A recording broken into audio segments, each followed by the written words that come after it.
a statement, or a person that will always say things to please you, a person that will see you upon the disobedience of Allah Ta'ala and will endorse this disobedience of Allah Ta'ala from you, then this person has indeed tricked you and fooled you and betrayed you.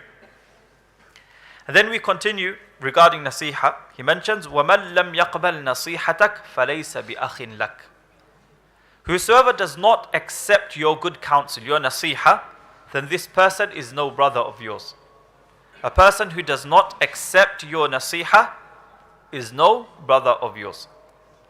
Meaning, when we sincerely wish well for others, and we have a particular friend or a brother who we advise sincerely for the sake of Allah Ta'ala, and this person does not take our advice on board, then this person is not our brother.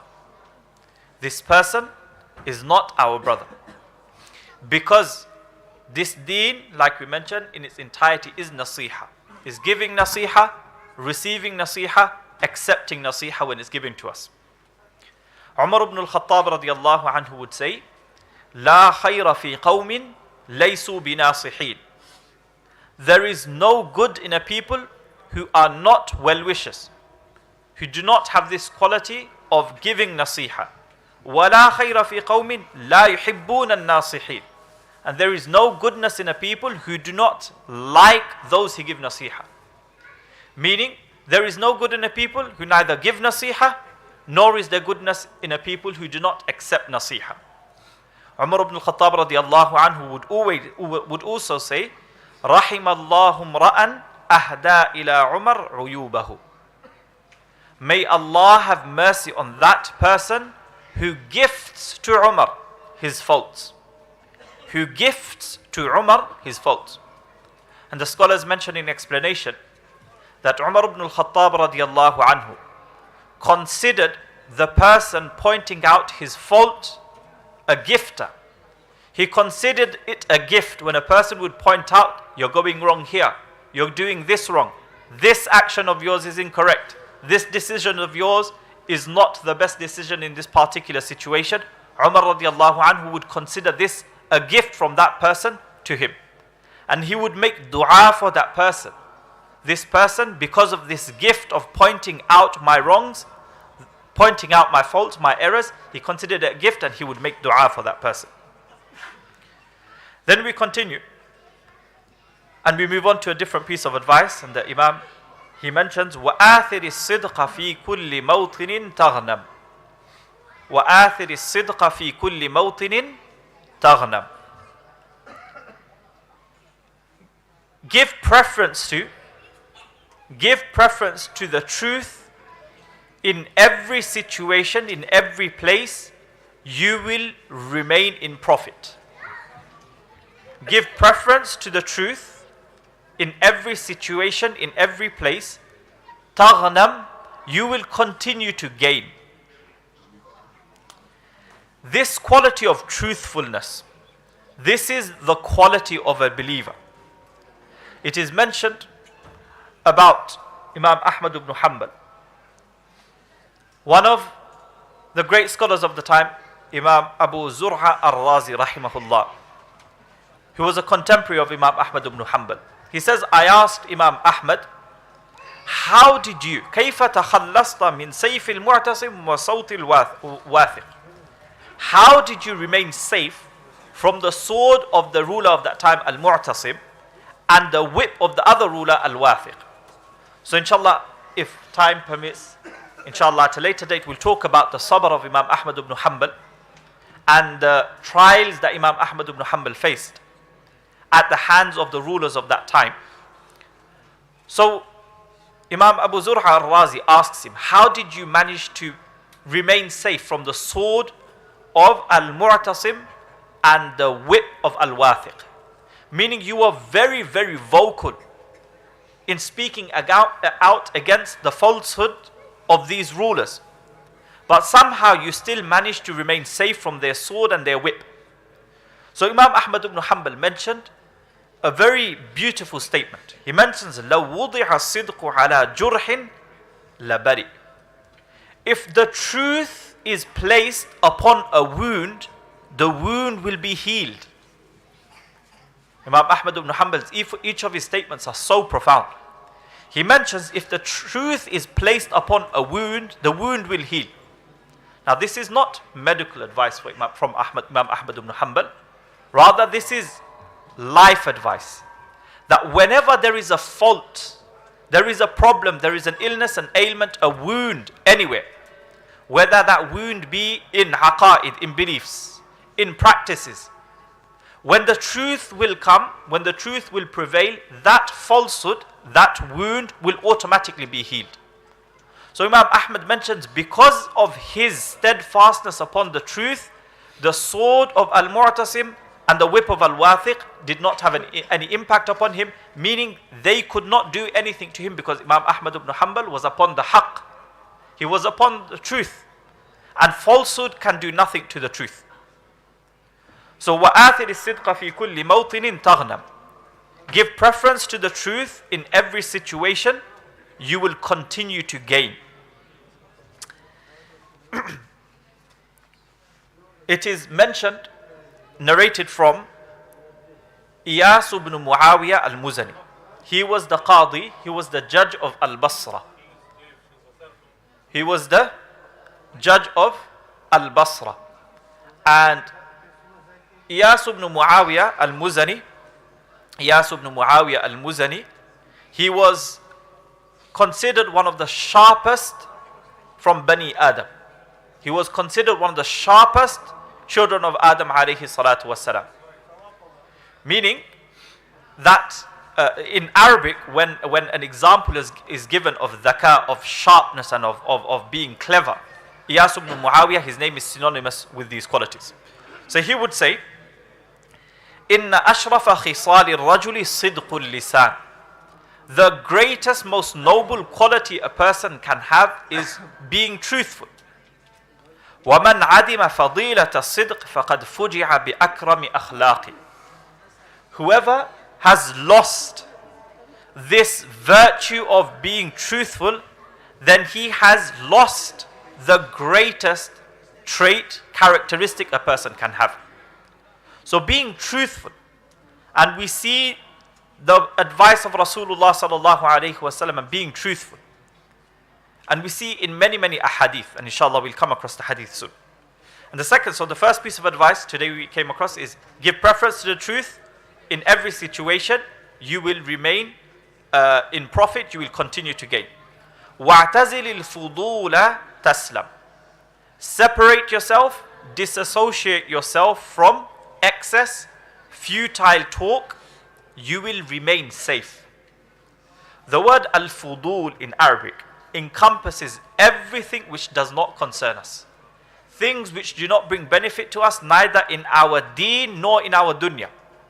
Things which are totally futile, waste of time. Things which bring absolutely no benefit. So the Imam advises, stay away from, distance yourself from, disassociate yourself from everything that is fudul, that is a waste of time, that is futile. You will remain safe. And this is very difficult. And perhaps in our times it is more difficult than it has ever been. Most of our time spent upon our phone, if we evaluate, if we go onto our screen on time and we evaluate how much of that is fudul, how much of that is necessity, and how much of that is fudul, it will be a safe estimate to say that 75% of our screen on time is in fudul, is in time wasting, is in scrolling through YouTube shorts, TikTok, futile conversations on social media platforms, liking, disliking photos that are of absolutely no benefit to us. This is very difficult. And the scholars mentioned there was a person from amongst the tabi'een, and he was one of the pious from amongst the Salaf. His name was Rabah ibn Yazid al-Lakhmi. And his statement, he mentions, رُدْتُ نَفْسِي عَلَى تَرْكِ الْمَآثِمِ حَوْلًا ثُمَّ حَوْلًا فَضَبَتْتُهَا.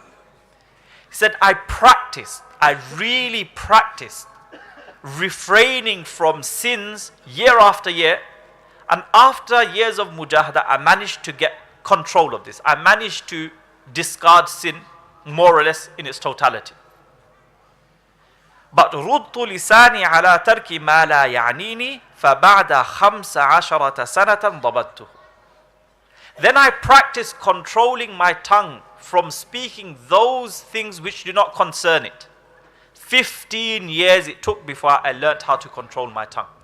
Staying away from sin, a year, 2 years was sufficient to learn that self-control for my actions.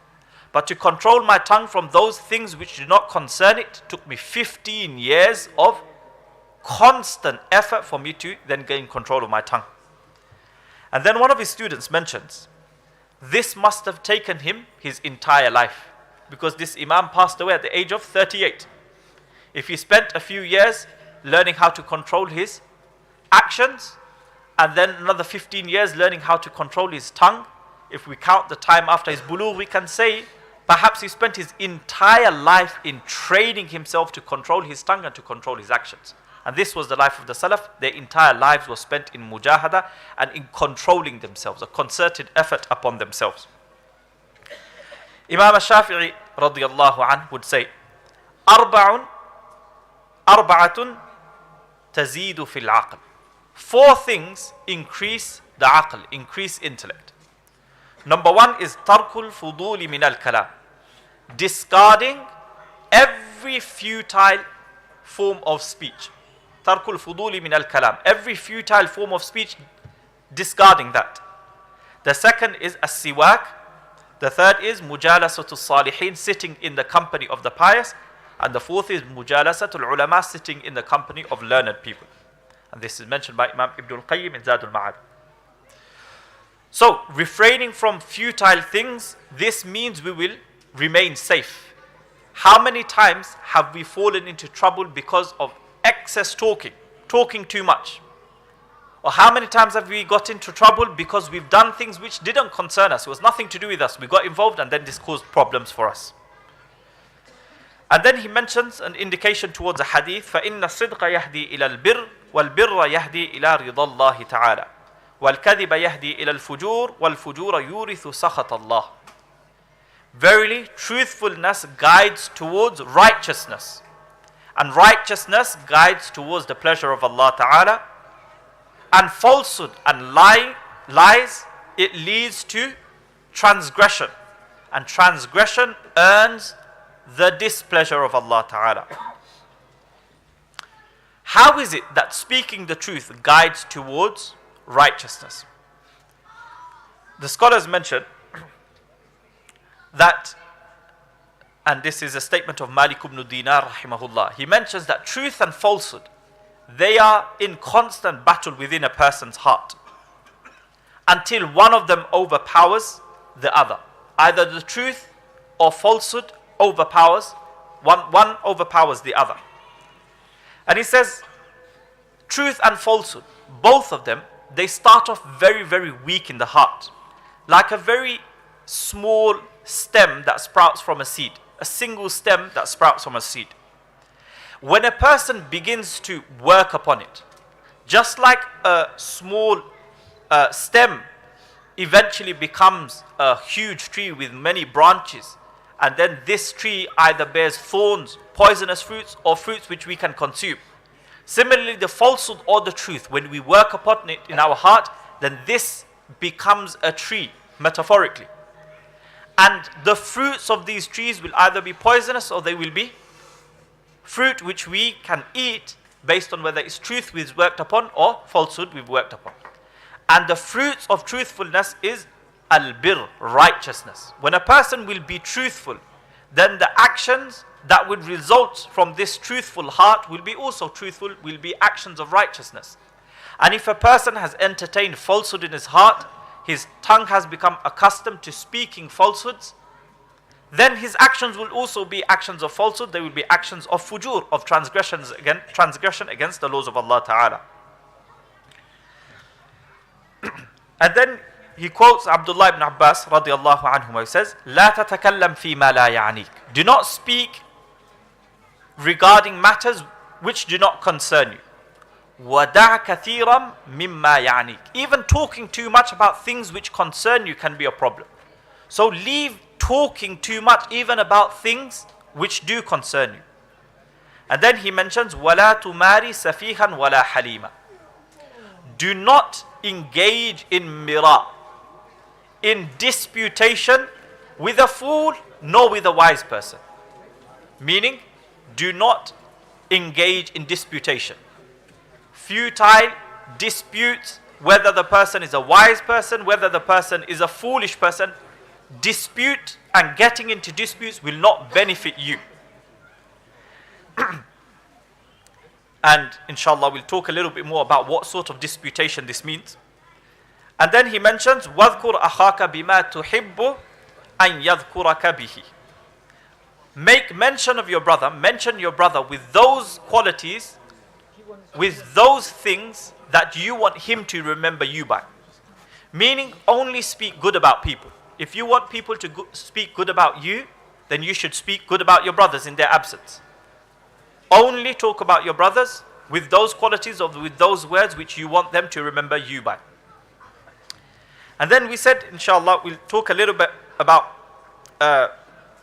inshallah, we'll come up to this. The next piece of advice is, وَاعْلَمْ أَنَّ قَلِيلًا يُغْنِيكَ خَيْرٌ مِّن كَثِيرٍ يُطْغِيكَ. Know that that little amount that is sufficient for you, that creates contentment within you, يُغْنِيكَ, sufficient for you, creates contentment within you, خَيْرٌ مِّن كَثِيرٍ يُطْغِيكَ, is better than having an abundance which causes you to become arrogant, disobedient, and creates طغيان within you, which creates rebelliousness within you. So having less, but that less amount, whether it be wealth or anything else, this suffices us and this leads us to the shukr of Allah Ta'ala. This is better for us than an abundance and an excess of wealth and other things which then lead us to transgression and rebellion against Allah Ta'ala. The next piece of advice is وَإِيَّاكَ وَدَعْوَةَ الْمَظْلُومِ. Beware of the dua of the oppressed. إِيَّاكَ وَدَعْوَةَ الْمَظْلُومِ. Again, these are taken from the hadith of Rasulullah sallallahu alaihi wasallam. Beware of the dua of the oppressed. The dua of an oppressed person is accepted. And this there's no difference whether this person is a pious person that's being oppressed or a sinful person that's being oppressed.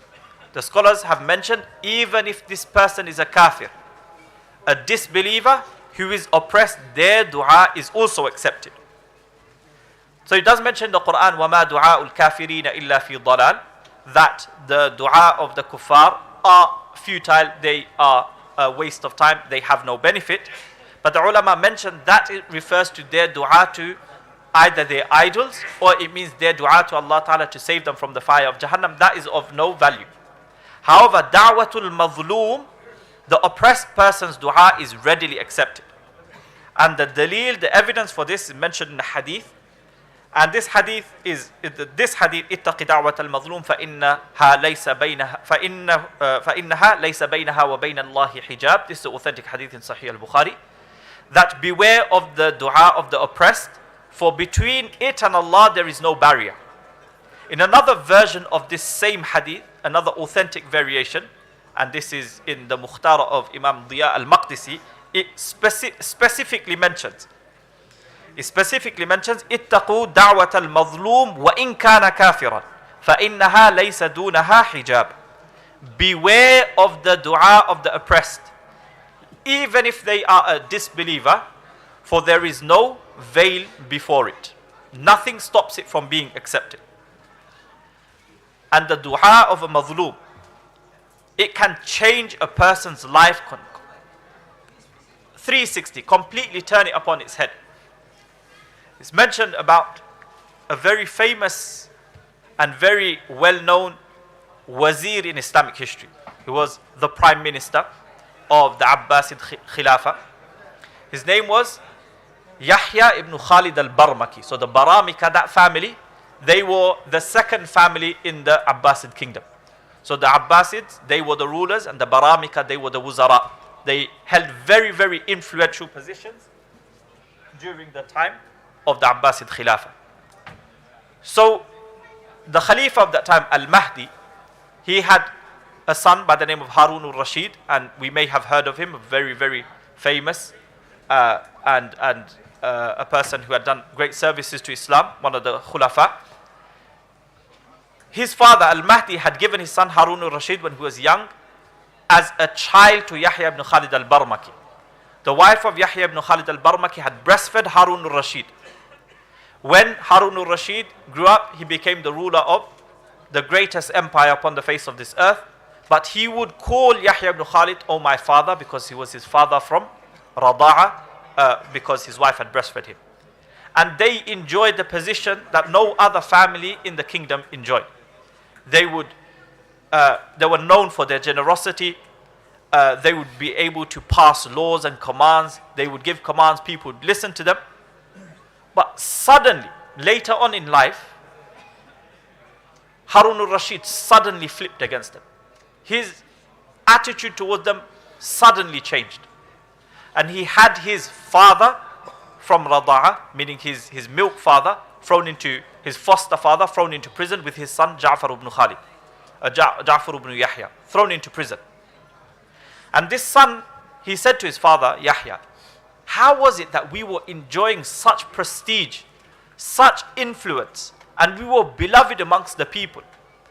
Overnight, our fortunes have changed. So his father replied to him, he mentions, Yahya ibn Khalid, he mentioned to his son Ja'far, that I think we have been afflicted by the dua of a person we have oppressed. My evaluation of the situation is that there must have been a person we have wronged, and this person made bad dua, this person made a dua against us, and this has been the means of our change in fortunes. And then he mentioned a poem.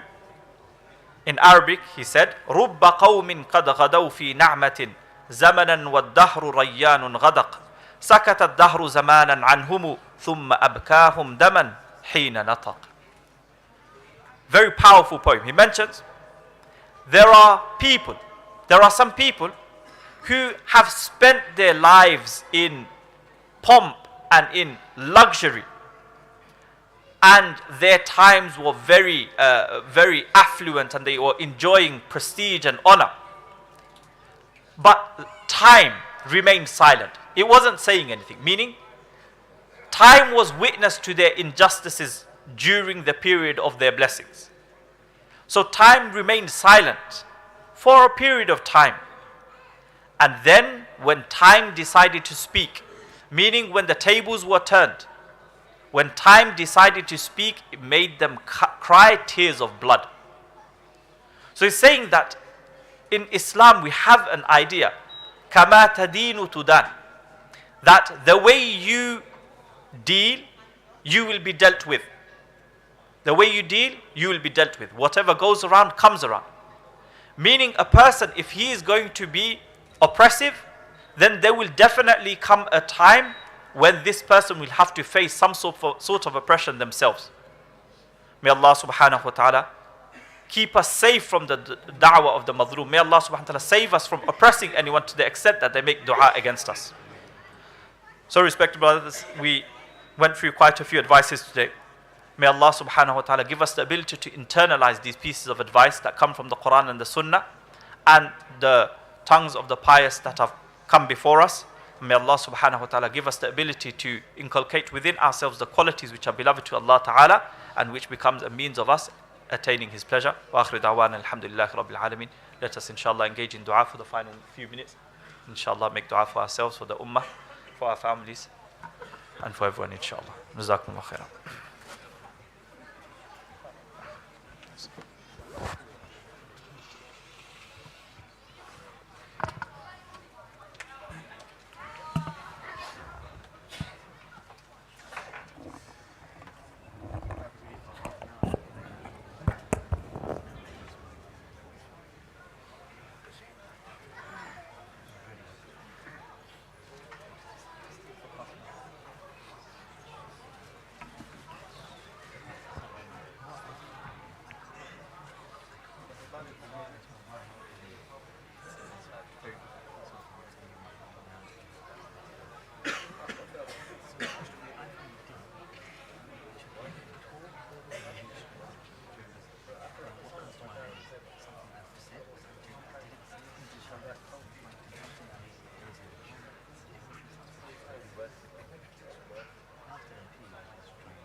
الله أكبر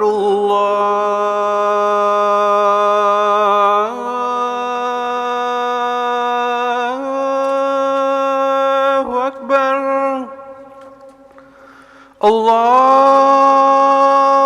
الله أكبر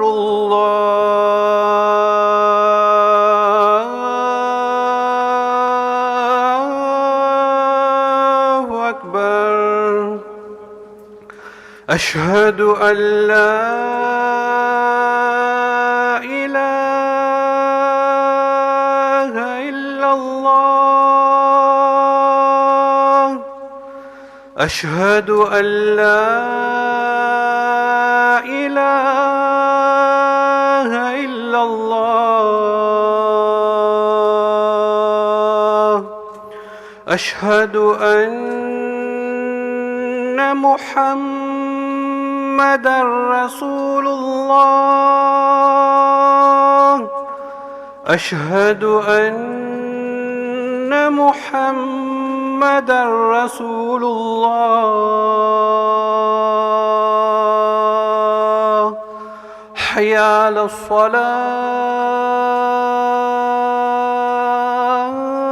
الصلاة حي على الصلاة حي على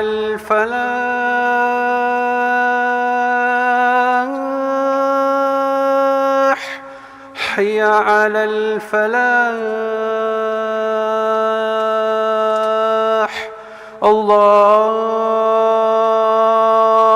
أكبر الله أكبر لا إله إلا الله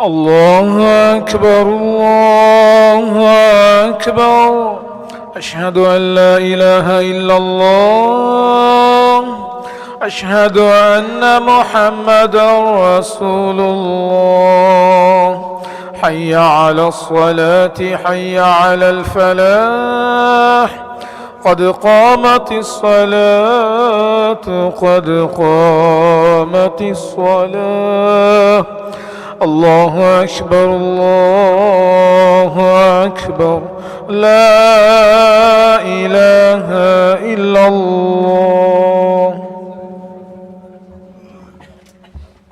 استووا واعتدلوا سووا صفوفكم يرحمكم الله. Straighten the rows please. الله أكبر